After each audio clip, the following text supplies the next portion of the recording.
Hai teman-teman, jadi kenalin nama aku Christine dan ini Ivan. mungkin teman-teman yang udah tahu aku adalah content creator dan juga psikolog klinis. Aku banyak sharing di TikTok dan kalau Ivan ini newbie, dia Tak pernah sharing. nggak pernah sharing. Ini kali pertama dia akan sharing panjang dan kita pengen ngobrol-ngobrol banyak. Jadi mungkin YouTube akan jadi sebuah platform yang cocok dan pas untuk kita ngobrol-ngobrol. Kalau hari memang ini banyak yang minat juga, kita akan terusin lanjut terus ya. Oke, nah hari ini kita akan bahas tentang perjalanan atau persiapan menuju pernikahan. Mungkin kalau kita kira-kira ya, dikira-kira ini kira-kira tuh 1 tahun sebelum kita masuk Tanggal ke pernikahan ya. tanggal pernikahan. Dan kita masih belum disclose dulu untuk tanggal pernikahannya, jadi ya tungguin aja. Bulannya boleh disebut? Nggak usah juga Nggak lah. usah. Ya kurang lebih setahun lah. Oke, kurang lebih setahun lah kita akan prepare. Nah, aku nggak tahu ya teman-teman seperti apa. Menurutku setiap orang itu punya prepare untuk pernikahan yang beda-beda. Nah, hari ini kita mau sharing dari point of view kita, bukan berarti kita yang bukan berarti kita yang paling betul ataupun paling pinter, enggak, tapi kita mau sharing punya kita. Kalau dari kita itu apa sih yang sangat-sangat dipersiapkan? Oke, mungkin kalau bisa dibilang setiap orang punya dream wedding ya. Sedikit cerita aja, kita nggak punya dream wedding sih. Lebih tepatnya kita lebih berpikir sayang duit. Jadi ya wedding dijalanin dan segera beres, selesai gitu. Cuman itu kan tidak bisa dilakukan oleh hanya kita berdua ya. Kan kita juga harus melibatkan orang tua, yang dimana mungkin orang tua lebih mau ada perayaan kecil atau bagaimana seperti itu. Jadi mungkin untuk tahapan pertama sih kita akan melangsungkan acara lamaran ya, tunangan apa lamaran? Ya sama aja sih. Ya tunangan atau lamaran lah, whatever lah. Kita nggak terlalu ngerti soalnya hal seperti itu. Nah, dalam beberapa bulan ke depan dari sekarang dan dilanjutkan setelah itu ya tadi seperti sesuai dengan Christine yang omong, setahun kemudian kita akan melaksanakan pernikahan dan setelah itu ya honeymoon ya. Di tengah-tengah antara lamaran dan pernikahan kita akan melakukan pre-wedding. Gitu. Nah, untuk detail-detailnya boleh lah Christine cerita aja. Oke, jadi sebenarnya ini kalau countdown ke tingjin kita bilang atau lamaran itu 2 bulan lagi. Jadi kita bakal ngelangsungin di bulan Oktober. Awalnya kita itu sebenarnya nggak pengen pesta malah. Ya, kita tuh pengennya pemberkatan di gereja. Udah selesai. Ya, simple lah. Terus dari situ mungkin kita bergeser, kita berpikir tapi kalau habis dari gereja kan orang lapar gitu kan. Ya, biasanya juga ya tamu-tamu dan keluarga. Kasihan juga family. Jadi kita pikir intimate lunch. Ya, oke. Intimate lunch gitu. Terus ya udah kita pikir apa ya, beres, aman. Tapi ternyata tadi bener kata Ivan, setelah kita nyampein ke orang tua, ternyata orang tua lebih pesta, ingin ada perayaan gitu. Dan aku bilang di sini tensinya kerasa sih. Jujur buat aku enggak sih. Aku kerasa dikit-dikit lah. Maksudnya ketika kita udah bahas tentang wedding, kita cari tempat, cari IO, itu udah mulai kelihatan teman-teman. Kita arahnya ingin gimana, orang tua itu ingin gimana. Ya, pola pikir kita memang berbeda lah. Nah, gitu. Dan mungkin buat teman-teman yang lagi prepare menikah, itu penting banget ya di waktu-waktu yang kayak gini tuh kita bilang sebagai waktu-waktu yang panas. Jadi kalau pasangan ini dua agak kurang dalam komunikasi gitu ya. Ataupun kurang dalam regulasi emosi, pengertian, toleransi. Betul, kalian mungkin bisa bubar di tengah jalan. Bisa, dan itu kejadian kepada beberapa orang di sekitar kita juga sih. Ya. Itu normal. Jadi bisa selesai di tengah-tengah ya. Kalau apalagi kita sebenarnya hubungannya LDR gitu. Jadi lebih extra care ya istilahnya ya. Extra hati-hati lah. Betul. Jadi kalau misalnya nih aku cerita ke Ivan, aduh orang tuaku AIU gitu. Maka yang Ivan bilang adalah ya udahlah, sabar, tenang. Ini waktu-waktu krusial, waktu-waktu panas. Tapi juga nggak memungkiri waktu Ivan sharing ke aku tentang diskusinya dia dan aku juga panas ya. Akhirnya yang kita lakukan ya kita masa tenang dulu ya. Iya, betul, Maksudnya betul, kita betul. Ya mungkin udah tutup chill telepon, dulu nah lah kita gitu loh. kita tutup Betul. telepon itu kalau pembicaranya intens banget. Tapi kalau Oke. nggak terlalu intens kita akan bilang jangan bicara seperti itulah, itu Ya, itu nggak menyakitkan. enak, itu Ya, menyakitkan. Nah itu sih, itu tentang persiapan. ya itu overallnya. Overallnya Cuman kalau gitu. kita ngomong untuk persiapan secara mendetail bagaimana? Untuk pertanggal ini sih untuk masalah tunangan atau lamaran itu kita sudah clear ya. Udah Puji clear. Tuhan udah clear, udah beres, tinggal menunggu countdown ke hari H. Hari ya, betul. Nah, setelah itu kita akan trip untuk pre-wedding ya. Betul. Setelah Akan itu di akhir tahun ini ya tolong doakan juga supaya semuanya lancar gitu ya. Untuk trip pre-weddingnya juga nanti akan didisclose mungkin di Instagram Christine aja ya. Ya kan banyak update ya. Nah, berikutnya yang menurut kita penting, ini terlepas dari apapun iman yang kita percayai adalah teman-teman coba cari informasi tentang konseling pranikah atau kelas pranikah. Jadi premarital class ya, kelas pranikah lah bahasa Indonesianya. Nah, di beberapa lembaga, misalkan lembaga gereja gitu ya, gereja disebut lembaga kan?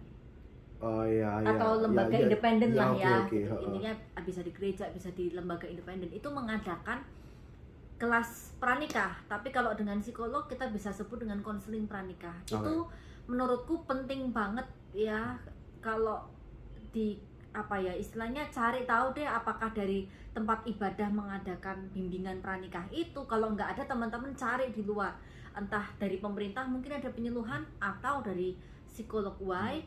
Karena di sini itu nanti akan digali konfliknya seperti apa, cara berkonfliknya kayak apa, mungkin tipe kepribadiannya seperti apa, terus punya nggak gambaran terkait kehidupan pernikahan. Jangan sampai kita berpikir menikah itu mulus, happily ever after, kayak di Disney gitu. Nah, kayak gitu. Itu sih dari aku. Oke, kalau mau nambahin sedikit tadi infonya Christine tadi bener banget sih. Pranikah itu eye opener lah buat kita. Kita sudah join satu pranikah meskipun ini dua kali ya, kita udah join dua pranikah yang kedua.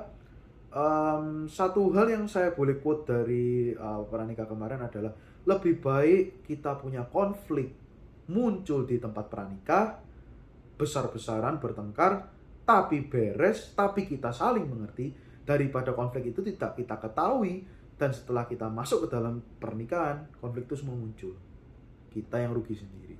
Jadi menurutku sih kayak jangan takut lah untuk pranikah. Kalau ternyata semuanya kebongkar, ya it's okay. Kalau menurutku kita juga perlu syukuri bahwa ternyata ya udah ketahuan gitu loh, daripada nanti kita masuk ke jenjang pernikahan terus ujuk-ujuk cerai kan, tambah menyusahkan orang lain. Bukan kita aja loh, menyusahkan orang lain juga. Orang lain yang menanggung malu, kita mah mungkin ya udah kita melakukan kesalahan ya kita bertanggung jawab. Tapi kan orang tua kita kan menanggung malu anak kita, mungkin kalau sudah punya anak seperti itu sih. Ya itu penting banget sih. Betul. Ini yang sebenarnya aku selalu tekanin sih ke klien-klienku. Ya mungkin bercerai itu pilihannya. Kita nggak bisa ngejudge. Yes. Tapi kita juga pasti perlu tahu dampaknya, perlu tahu konsekuensinya. Maksudnya ini tuh langkah-langkah yang nggak mudah gitu loh. Kamu nggak cocok sekarang, terus besok kamu ajuin cerai. Itu pun di pemerintahan memang dipersulit kan. Maksudnya dipersulit itu dalam arti banyak tata caranya, banyak sistemnya. Bukan pemerintahan nggak boleh ya, tapi ada banyak tata caranya betul, supaya orang itu tidak asal bercerai dan tidak asal menikah. Jadi salah satunya mediasi juga ya. Betul banget. Jadi mungkin ini juga jadi pertanyaan buat teman-teman yang ingin menikah adalah kenapa ingin menikah? Kenapa dia? Kenapa pasanganmu gitu? Karena harapannya kan satu orang ini bisa jangka panjang ya, kita ya sampai kita meninggal ya. Entah mungkin kalau kita beri sampai 70-80 tahun ya kita akan spend the rest of our life with our partner ya. Gitu. Dan kenapa harus dia gitu? Banyak juga loh teman-teman aku menjumpai lah ya. Jadi menikah itu karena di rumah sedang ada banyak konflik, ingin segera keluar dari rumah, ingin segera lepas dari family konflik gitu kan. Yang pada kenyataannya sebenarnya ketika menikah itu menambah beban pikiran. Betul. Gitu. Jadi pelarian ya istilahnya. Ya, betul, pelarian. Cuman kalau mau nambah Christine yang tadi istilahnya kita kan kita ngomong cerai itu nggak masalah ya, mungkin ya untuk beberapa orang nggak masalah. artis-artis toh sekarang banyak yang cerai ya kan. Zaman sekarang pengadilan perceraian banyak kita tahu lah itu ya, kasusnya meningkat, rahasia umum ya. Tetapi yang pertama aku mau tanya sama teman-teman, apakah teman-teman menikah untuk bercerai? Buat apa ya kan? Kalau kita tujuan menikah untuk bercerai, kalau misalnya kita sebelum nikah kita udah mikir nanti cerai begini, buat apa juga sih kan gitu kan. Nah, kalau dari aku sih gitu ya. Oke. Dan apa ya? Aku bilang cinta itu sebuah hal yang indah, gitu kan? Yes. Itu modal di pernikahan, yes. Tapi pernikahan itu aku bilang kalau aku ilustrasiin pernikahan tuh sebagai sebuah bangunan, tapi bangunan ini kompleks, bangunan ini rumit. Ada banyak aspek di sana, gitu. Jadi nggak bisa cuma bangunan ini megah, kuat. Nah, bukan kuat ya, besar ya mungkin ya. Betul. Sehingga fondasi dan istilahnya pilar-pilar temboknya itu harus juga banyak, kuat. Betul. Harus strong untuk bisa menopang ini punya rumah kan gitu. Jadi nggak cuma tentang cinta, tapi kita akan bicara tentang pola komunikasi. Dan sadarkah teman-teman bahwa masalah di pernikahan itu adalah sebenarnya ya, kalau based on penelitian, masalah di pernikahan tuh masalah perpetual ya, artinya masalah yang mendasar yang kalau didebatin terus tuh juga belum tentu ada solusinya. Betul. Karena kita punya cara pandang yang berbeda. Betul, kita punya cara pandang yang berbeda, kita dididik dengan cara yang berbeda, kita punya tipe kepribadian yang berbeda, yang mau dikelopin 100% begini itu nggak bisa. Seumur hidup kita nggak akan pernah bisa 100% klop. Betul. Ya, mungkin kita kebanyakan ngomong ini masalah pre-marriage ya. Tapi itu beneran penting sih, itu beneran penting. Oke, mungkin kita moving forward aja untuk persiapan marriage kita bagaimana. Oke. Persiapan berikutnya sebenarnya memang jujur teman-teman, kita itu banyak fokus di pranikah sih kalau kita. Betul. Ya. Kita tuh bakal ikut sampai 3 kali ya. Ini baik lagi POV kita ya. Kita ikut 3 kali, jadi memang 2 dari lembaga independen, 1 kita dari gereja ya. Dari gereja Kristen ya, karena kita Kristen.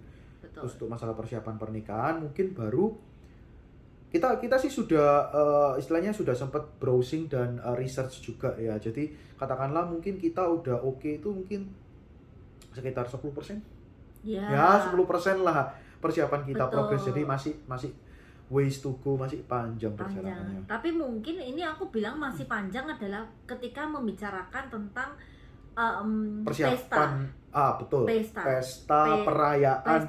Detailsnya ya. Itu 10%.